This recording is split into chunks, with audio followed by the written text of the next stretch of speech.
Hello friends, welcome to my channel. இன்றைக்கி நம்ம பார்க்க போகிறது என்ன டாபிக்னு பார்த்திங்கன்னா, கடனை அடைக்க எளிய வழிகள். அதை தான் நம்ம ஸ்டெப் பை ஸ்டெப்பாக பார்க்க போகிறோம். கடன்ன்றது வாங்கும்போது ரொம்ப ஈஸியாக தான் இருக்கும், ஆனால் அடைக்கும்போது தான் அதுக்கான கஷ்டம் நம்மளுக்கு தெரியும்.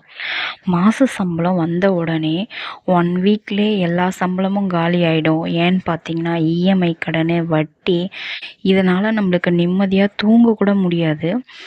ஆனால் கவலைப்படாதீங்க, சரியான திட்டம் போட்டால் எந்த கடனையும் கொஞ்சம் கொஞ்சமாக அடைக்க முடியும். இந்த வீடியோவில் கடனை வேகமாக அடைக்கிறதுக்கான எளிய வழிகளை தான் பார்க்க போகிறோம்.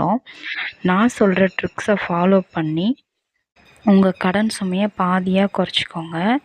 ஸோ இந்த வீடியோவை ஸ்கிப் பண்ணாமல் முழுசாக பாருங்கள். மறக்காமல் நம்ம சேனலை சப்ஸ்கிரைப் பண்ணிக்கோங்க. ஃபஸ்ட்டு டிப் என்னென்னு பார்த்தீங்கன்னா, எல்லா கடனையும் ஃபஸ்ட்டு எழுதணும். நிறைய பேர் பண்ணுற பிக்கஸ்ட்டு மிஸ்டேக் என்னன்னு பார்த்தீங்கன்னா, அவங்களுக்கு எவ்வளோ கடன் இருக்குதுன்னு சொல்லிட்டு அவங்களுக்கே தெரியாது. கிளியராக சொல்ல மாட்டாங்க. எவ்வளோ இருக்குதுன்னு கேட்டிங்கன்னா, ஒரு 5 லட்சம் இல்லை 6 லட்சம் இருக்கும் அப்படின்னு சொல்லுவாங்க. அப்போது அவங்களுடைய கடன் எவ்வளோ? 5 லட்சமா 6 லட்சமா? அதுவே அவங்களுக்கு கிளியராக தெரியாது.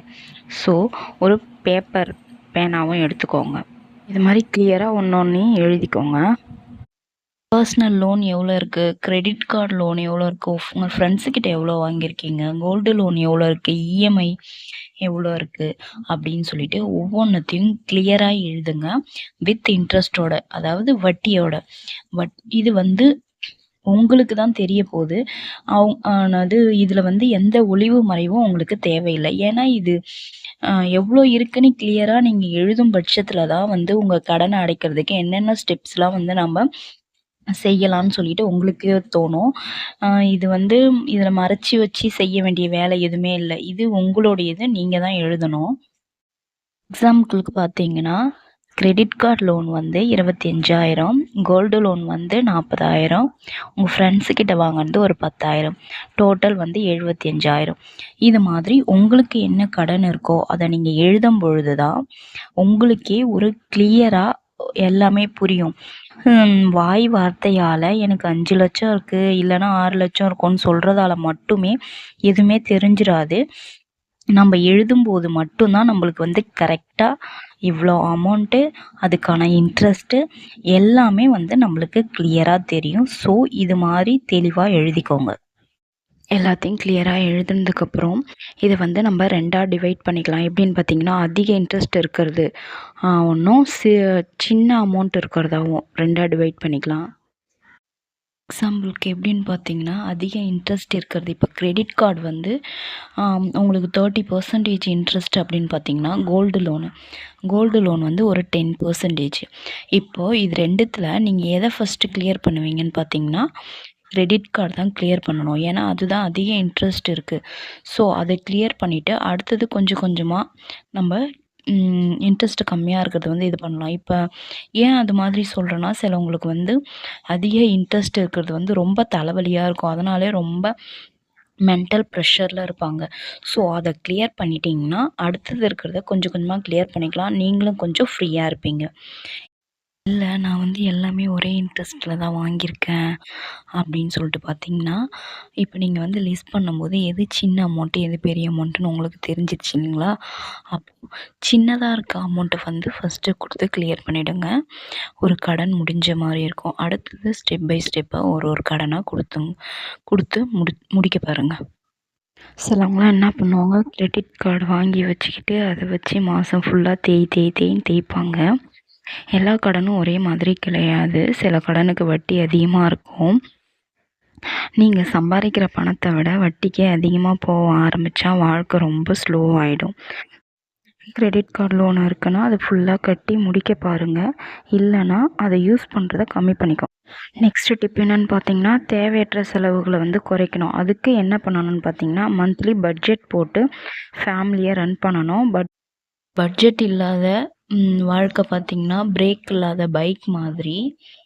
மாத சம்பளம் வந்த உடனே எல்லாத்தையும் அமௌண்ட்டை டிவைட் பண்ணணும். ஒரு மாதம் ஃபுல்லாக எவ்வளோ தேவையற்ற செலவுகளை பண்ணியிருக்கீங்க அப்படின்னு சொல்லிட்டு நோட் பண்ணுங்கள். அப்போ தான் உங்களுக்கும் கிளியராக புரியும். இப்போ ஆன்லைன் ஷாப்பிங் பண்ணியிருப்பீங்க, எக்ஸ்ட்ரா ரீசார்ஜ் பண்ணியிருப்பீங்க, யூஸே பண்ணாமல் நிறைய சப்ஸ்கிரிப்ஷன் வந்து பண்ணி வச்சுருப்பீங்க. அதை பார்க்கவே மாட்டீங்க, ஏதோ ஒன் டைம் பார்ப்பீங்க. அதுக்கெலாம் தேவையில்லாமல் செலவு பண்ணி வச்சுருப்பீங்க. அதெல்லாம் என்னென்ன இருக்குன்னு பார்த்து அதை முதல்ல எப்படி கட் பண்ணலாம் அப்படின்னு பாருங்கள். அப்போ தான் வந்து உங்களுக்கு அதில் வந்து காசு வேஸ்ட் ஆகாமல் இருக்கும். நெக்ஸ்ட்டு டிப் என்னன்னு பார்த்தீங்கன்னா, சைடு இன்கம் வந்து எப்படி ஸ்டார்ட் பண்ணலாம் அப்படின்னு சொல்லிட்டு பார்க்கலாம். ஒரே சேலரிய நம்பிக்கிட்டு இருந்தால் கடன் சீக்கிரம் வந்து கண்டிப்பாக அடையவே அடையாது. கடன் அடையிறது ரொம்ப கஷ்டம். அதுக்கு நம்மளுக்கு எக்ஸ்ட்ரா இன்கம் வந்து வேணும். அதை நம்ம ட்ரை பண்ணணும். என்னென்ன பண்ணலான்னு பார்த்தீங்கன்னா, டியூஷன் எடுக்கலாம். அடுத்தது வந்து சாரீ சேல்ஸ் பண்ணலாம், டைலரிங் பண்ணலாம், ஆரி, உங்களுக்கு தெரிஞ்ச ஒரு பிஸ்னஸை எடுத்து நீங்கள் சைடு இன்கம்க்கு யூஸ் பண்ணிக்கலாம். அது நிறைய பேர் பண்ணுற மிஸ்டேக் என்ன அப்படின்னு பார்த்தீங்கன்னா, இப்போ எக்ஸ்ட்ரா ஒரு இன்கம் வந்த உடனே அந்த அமௌண்ட்டை வச்சு ஷாப்பிங் பண்ணுறது, அது இதுன்னு சொல்லிட்டு செலவு பண்ணுவாங்க. நீங்கள் எக்ஸ்ட்ரா இன்கம் வந்து ஏர்ன் பண்ணுறீங்க அப்படின்னா, அது லோன் க்ளோஸ் பண்ணுறதுக்கோ, இஎம்ஐ கட்டுறதுக்கோ இதுக்கு மட்டும்தான் யூஸ் பண்ணணும். அதுக்கு தான் நம்ம வந்து எக்ஸ்ட்ரா வந்து சம்பாதிக்கிறோம். அதை வச்சு ஷாப்பிங் பண்ணுறதுக்கு இல்லை. அதனால் இதை எக்ஸ்ட்ரா இன்கம் ஏர்ன் பண்ணுறத வச்சு நீங்கள் வந்து லோன் க்ளோஸ் பண்ணுறதுக்கு ட்ரை பண்ணுங்கள். நெக்ஸ்ட்டு என்னென்னு பார்த்தீங்கன்னா, புதிய கடன் வந்து வாங்காதீங்க. ஒரு ஃபஸ்ட்டே உங்கள்கிட்ட வந்து ஒரு ஓல்டு லோன் இருக்கும்போதே ஒரு புதுசாக ஒரு லோன் வாங்காதீங்க. இந்த ஒரு தடவை தான் வாங்குறேன்னு சொல்லிட்டு உங்களையே சமாதானப்படுத்திக்கிட்டு இன்னொரு லோன் புதுசாக வாங்காதீங்க. கடன் இருந்தால் லைஃப் முடிஞ்சுதுன்னு சொல்லிட்டு அர்த்தம் இல்லை. நிறைய பேர் கடன்ல வெளில வந்திருக்காங்க. நீங்களும் கண்டிப்பாக ட்ரை பண்ணி பாருங்கள். ஒரே நாளில் கடன் இல்லாமல் இருக்க முடியாது. ஆனால் டெய்லி ஸ்மால் ஸ்டெப் எடுத்து வச்சா கண்டிப்பாக ஒரு நாள் கடன் இல்லாத வாழ்க்கை கிடைக்கும். லைஃப்பும் ஹாப்பியாக இருக்கும். இந்த வீடியோ யூஸ்ஃபுல்லாக இருந்தால் லைக் பண்ணுங்கள். உங்கள் ஃப்ரெண்ட்ஸ் அண்ட் ஃபேமிலியில் கடன் டென்ஷனில் இருக்கிறவங்களுக்கு இதை ஷேர் பண்ணுங்கள்.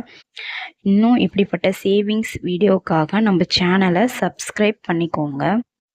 இவ்வளோ நேரம் இந்த வீடியோவை பொறுமையாக பார்த்ததுக்கு ரொம்ப ரொம்ப தேங்க்ஸ். நெக்ஸ்ட் வீடியோவில் பார்க்கலாம். பாய். தேங்க்ஸ் ஃபார் வாட்சிங்.